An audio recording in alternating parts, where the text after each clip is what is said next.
Hey everybody, it's Eric Yaki at Unit E.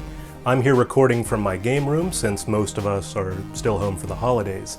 I wanted to let you know what we've been working on with the PC Classic since November, and give you an idea of where we're headed, and then I wanted to take the time to answer some comments. So let's get to it. First of all, thank you so much those of you who shared that first video. It has made a huge difference for us and for you as well. So we've had tons of media outlets get involved with the project. We've been reported on by Engadget Japan, PC Gamer, and a ton of publications. And also publishers and distributors have been coming to us, which is a first for me. So thank you, you've made this project way better, and that's going to help both of us. A quick aside for those of you who may not know what the PC Classic is, it's a mini PC that lives in your living room, hooks up to the TV set, and lets you play classic PC games from the 80s and 90s. All of those games come on the system itself. However, if you want to expand the library, we do have expansion cards, and then we also have digital downloads through the system. Now, our last video made a much bigger impact than we were expecting from what was meant to be a short video that goes up before a trade show. As a result, we got publishers involved much earlier, and now we have a ton of momentum going into 2019. In fact, we have secured 41 licenses for the system thus far. Additionally, we've also been working on the user interface, which will come in a retro style and a modern style for those who didn't like the beige case. As for crowdfunding, I did say that would begin in early December.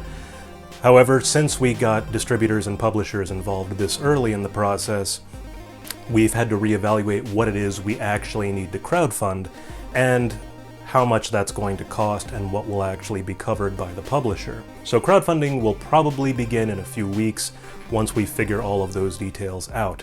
Also, one of our primary assumptions going into this is that it would be difficult to convince people we're a real company with a real facility who work with games and electronics.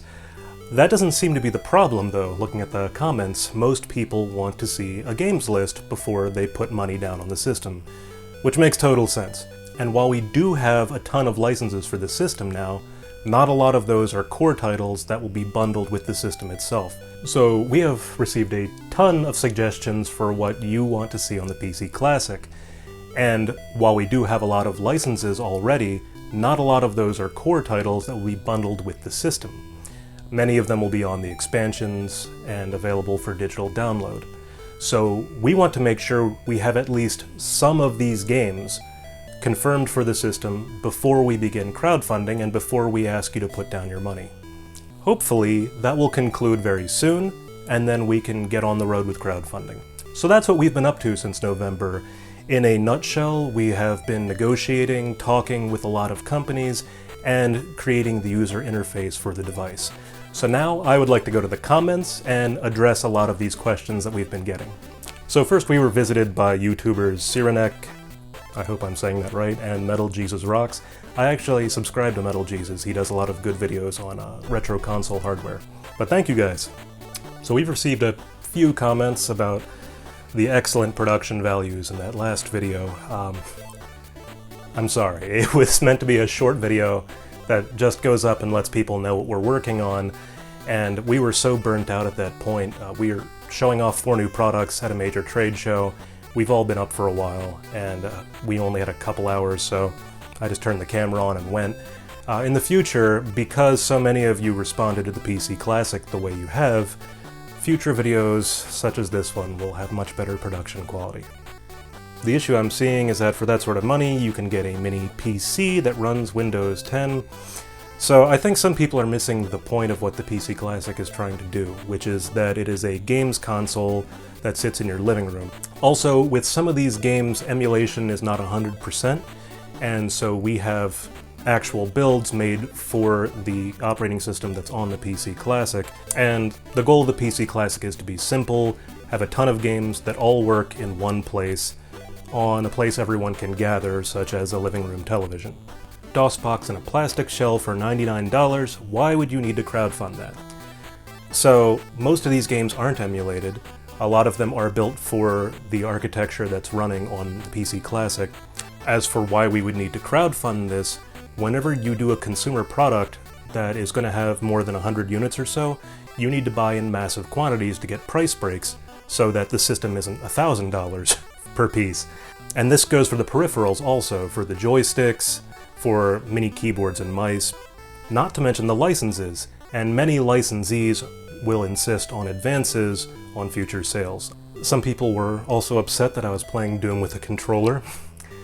I realize that's a heresy in its own. I was trying to demonstrate how we anticipate people will use the PC Classic most of the time. Bear in mind that Doom has been ported to somewhere shy of 900 different systems at this point, and most of them used controller inputs, albeit many of the ports didn't have great controls. If you look at the end of that video, you will see me playing Quake 2 GL with a keyboard and mouse. So yes, the PC Classic does work with a keyboard and mouse, and many games will benefit from that configuration. But I wanted to demonstrate that Doom does work on a controller on the system. Missed opportunity, should have called it the DOS box. That might be a little difficult to search for in an engine. You can just straight up download DOSBox and games for it right now for free. So I mean, anything's free if you steal it, right? A lot of these games are still being sold. Some of them will require Windows 3.1, some will require straight up DOS, and some of them are going to require other operating systems because this isn't just a DOS machine, it's also a unit that will play home PC games from other PC manufacturers of that era. I can't make a video if you're yelling. Isn't the name Unit E a bit unfortunate? It is. So Unit E was originally conceived back in 2005 when I had my first company.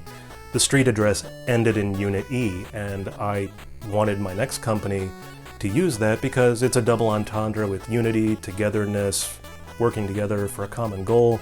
Now Unity is very aware of Unit E. They have our games on their website advertised with the games made with Unity hashtag. $99, why not just get a Raspberry Pi? Because like most products, it's not just the raw materials that go into it, it's also the work that goes into getting all the licenses, making the menus, putting the operating system on, and every other thing we have to do to make this a functional piece of hardware. At the end of the day, paying someone to do this for you would cost you much more than $99. But for those hobbyists who like tinkering with this sort of hardware and like putting their own operating systems on and making GUIs, and basically doing all the grunt work of making a project like this happen, if you enjoy doing it and you have the time, you don't need my permission. Just do it. What is the point of this? Unlike the other minis or classics, most DOS games worth running are still legally available today.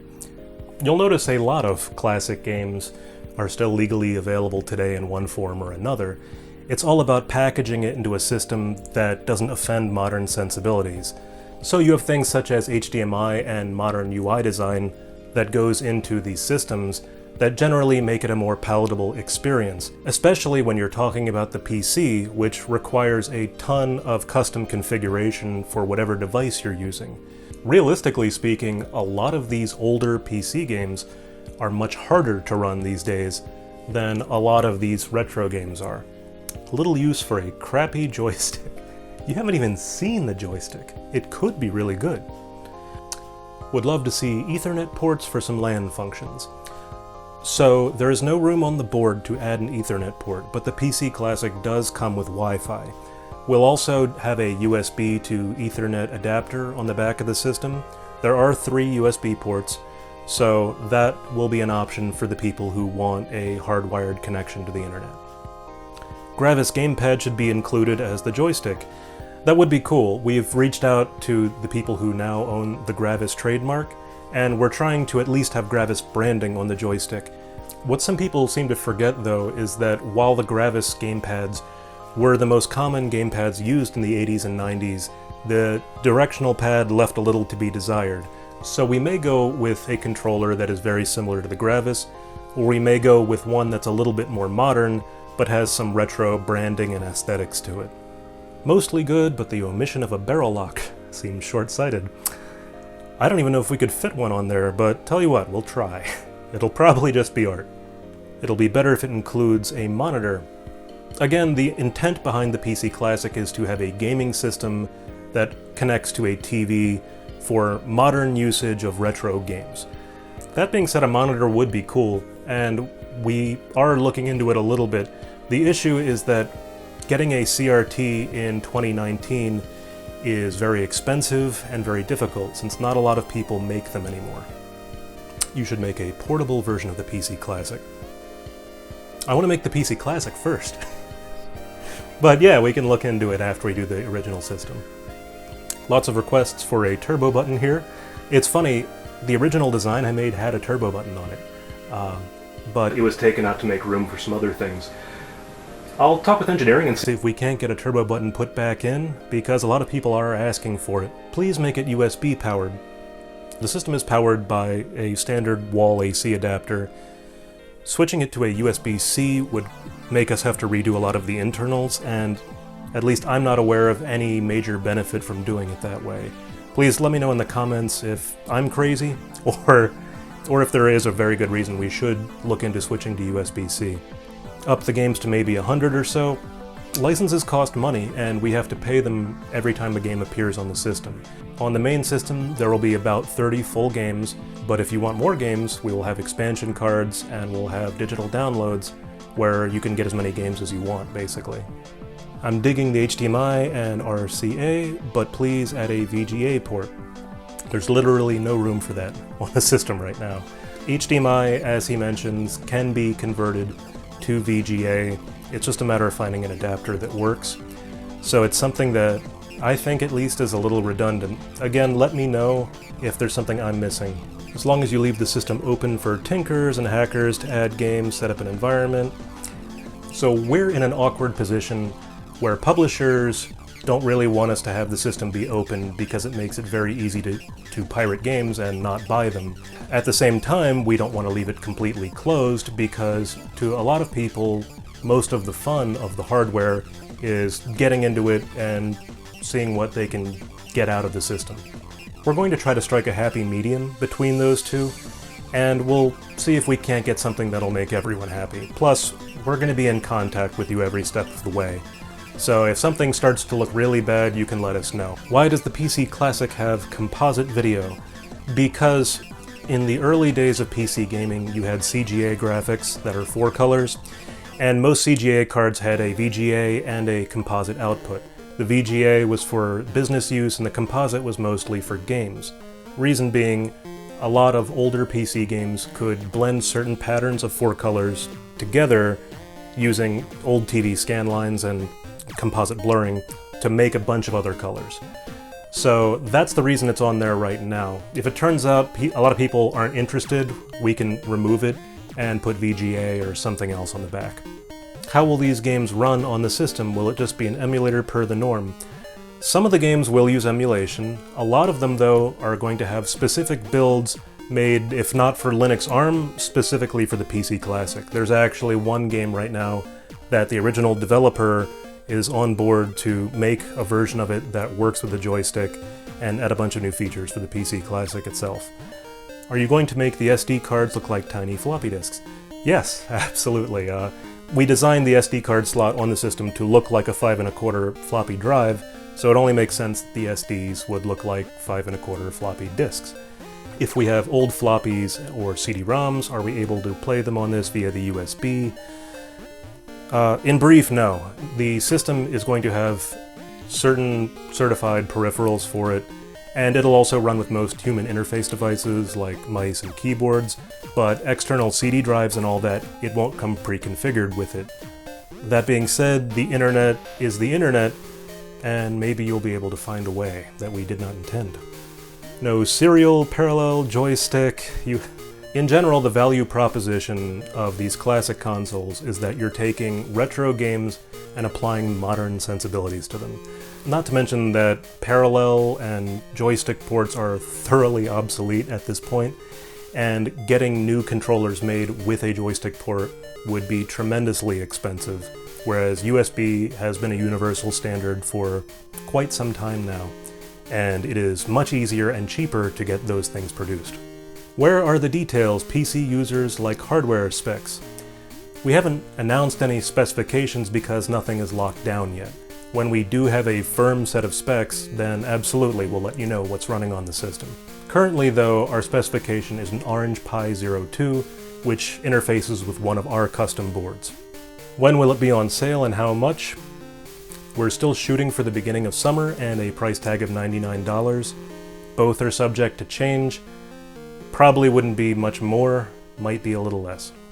So that's about it. Thank you so much for watching. If you shared the first video, please share this one as well. We're going to make these videos a lot more frequently now that we have confirmed interest in the product. So thanks for watching, and we will see you soon.